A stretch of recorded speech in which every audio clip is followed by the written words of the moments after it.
Bonsoir Daniel. Bonsoir. Vous êtes entrepreneur, jeune entrepreneur de la Côte d'Ivoire. Vous exercez dans l'agrobusiness et votre spécialité c'est la valorisation des semences paysannes. Vous avez été entre autres lauréat de la fondation Tony Elumelu qui est très engagée dans l'entrepreneuriat des jeunes en Afrique. Merci déjà de vous prêter au jeu de questions-réponses sur ma chaîne YouTube. C'est un plaisir. Voilà. Bien, sans plus tarder, je souhaiterais que vous essayiez un peu de nous présenter votre entreprise. D'accord, effectivement, j'ai une entreprise sociale qui travaille à préserver la diversité génétique des plantes nourricières africaines, qui est pour moi garante donc de la souveraineté alimentaire des peuples africains.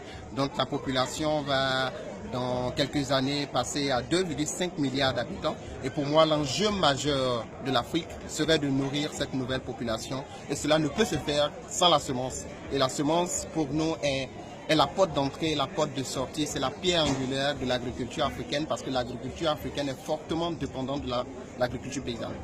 Voilà, vous dites bien l'agriculture africaine est fortement dépendante de l'agriculture paysanne. Je vois ainsi dans vos propos une dimension géopolitique même et géostratégique de l'agriculture en Afrique.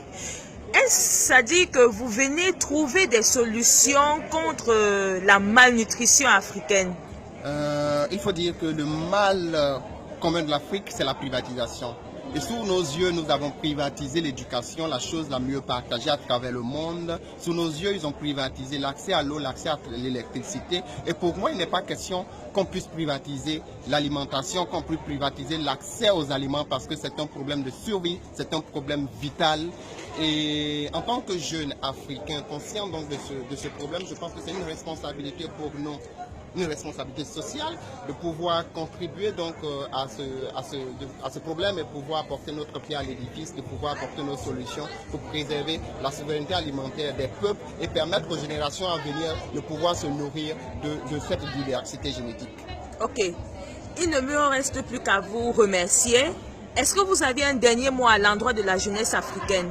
Avant tout propos, je voulais vous inviter à suivre cette chaîne YouTube qui fait donc des choses formidables et qui crée du contenu, de la visibilité sur des jeunes africains, ce que nous faisons. Ce que je voulais dire aux jeunes, c'est que l'Afrique que nous voulons, l'Afrique de demain, c'est l'Afrique que nous aurions construite aujourd'hui. Et ce que nous voulons que l'Afrique soit demain, ça sera le résultat de ce que nous aurons fait aujourd'hui. C'est la responsabilité de chacun d'entre nous de contribuer donc à la construction de cette Afrique.